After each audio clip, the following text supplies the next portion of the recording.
Hello everyone. In this tutorial, we are going to start differentiation from the first principle. So let me write that as an heading. Derivative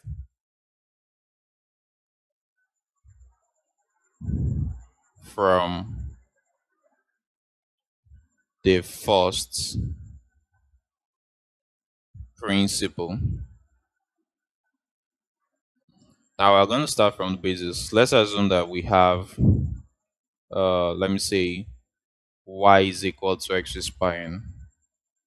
Using the MS method, the y dx here is going to give us nx raised by n minus 1.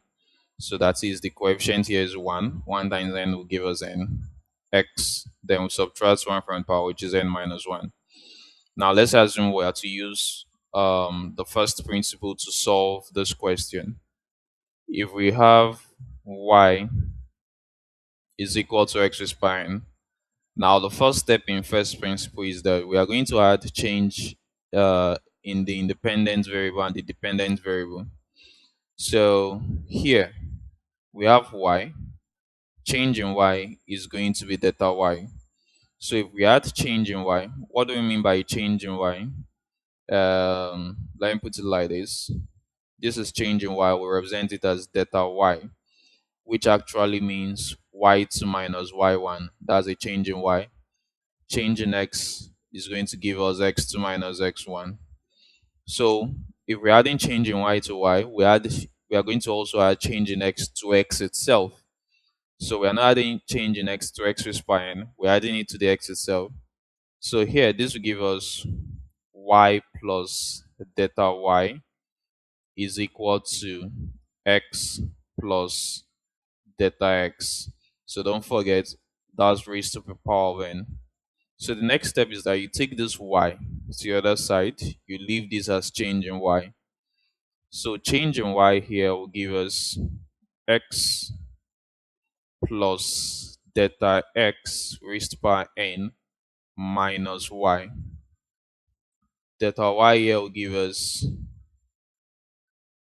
x plus delta x raised by n minus this y is the same thing as the y that we have here, which is x raised by n. So write it there, x raised to the power of n. So now from binomial theorem, if we are to find the binomial expansion of a plus b raised to the power of n using the binomial formula, is defined by the formula n combination r a raised by n minus r b raised by r, where these sub-formulas can be n combination r is equal to n permutation r over r factorial, n permutation r is equal to n factorial over n minus r factorial, then n combination r is still the same thing as n factorial over n minus r factorial r factorial.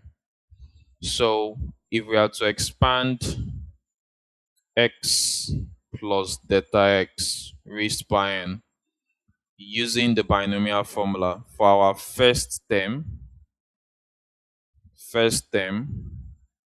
our r is going to be 0. For our second term, our r is going to be 1. For our third term, our r is going to be 2, and so on. So, but another thing you need to note is that for every expansion, for example, if you say x plus y raised to the power of 2, this will give you x squared plus 2xy plus y squared. Pascal triangle always states that what you have here is going to carry the first highest power, and when this is having the highest power, the second thing that you have here is going to carry the lowest power, which is 0. So this x raised power 2 having the highest power is just more like saying x raised power 2 y raised power 0. So on the last term, this will have the highest power, yx is going to have the lowest power. So it makes sense when you say x plus y raised to the power of 3, which will give you x raised to the power 3 plus 3x squared y plus 3xy square plus y raised to power 3. So you see x has the highest power here, ending with y, which has the highest power.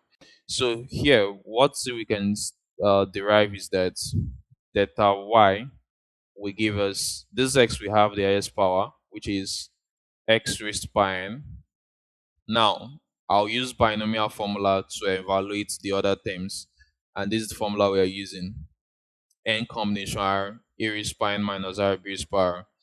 Here, our x is going to be our a, our delta x is going to be our b, our n is still our n, then our r is going to change with each term.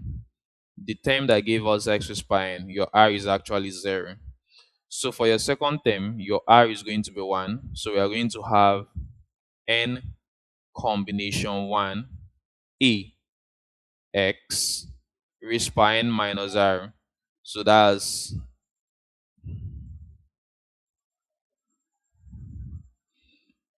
so this is our n combination, our r which is 1, so our x which is our a which is x, then n minus r, so that will give us n minus 1, b which is delta x raised to power r which is also 1.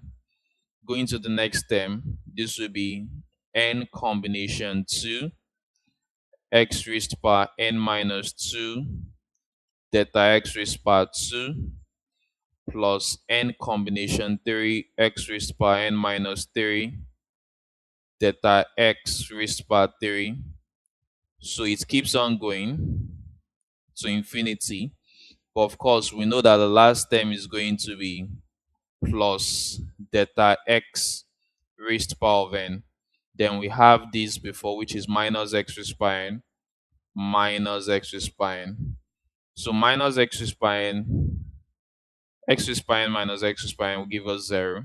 So we are left with delta y is equal to n combination 1 x raised to power n minus 1 delta x raised to power 1 plus n combination 2 x raised to power n minus 2 delta x raised to power 2 plus n combination 3 x raised to power n minus 3 delta x raised to power 3 plus dot dot dot plus delta x raised to power n.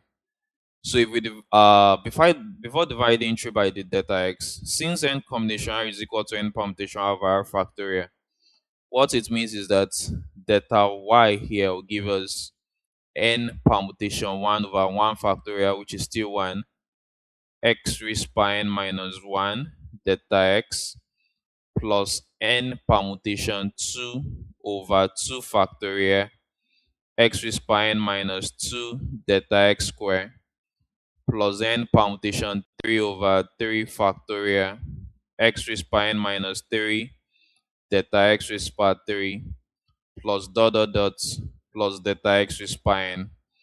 So here, delta y will give us n permutation 1 will give us n. Using this formula, n permutation 1 will be n factorial over n minus 1 factorial. But n factorial is the same thing as n times n minus 1 factorial over n minus 1 factorial. So this will still cancel this, which will still be left with n.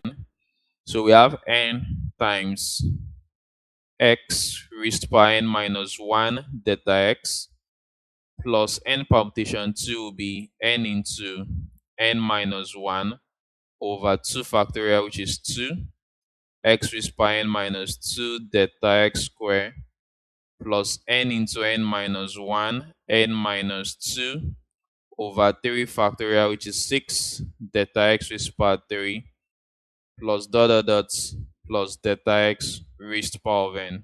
Going further from here, what we now have here is that if we divide through by delta x, which is the next step, so this will give us delta y divided by delta x, this divided by delta x over delta x over delta x over delta x.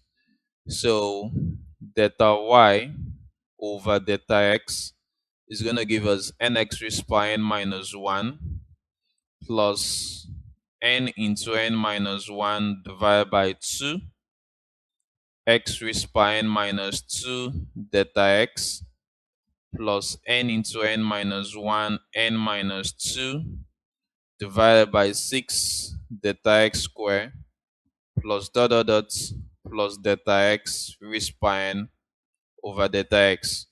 So after dividing through by delta x, you take limit as delta x tends to 0 on both sides.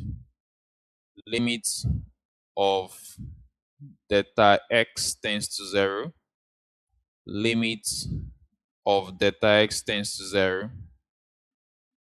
Limit of delta x tends to 0. Limit of delta x tends to 0. Limit of delta x tends to 0. Now, in differential calculus, limit of delta y over delta x as delta x tends to 0 is the same thing as the y dx. Now, nx raised by n minus 1, you don't have any delta x, so limit as delta x tends to 0 has no effect on this. We'll be left with nx raised by n minus 1 plus n into n minus 1 over 2 times x raised by n minus 2 times as delta x tends to 0, that's times 0, plus n into n minus 1 n minus 2 divided by 6 times 0 raised to power 2 plus dot dot dot plus 0 over 0, which will be an indeterminate answer.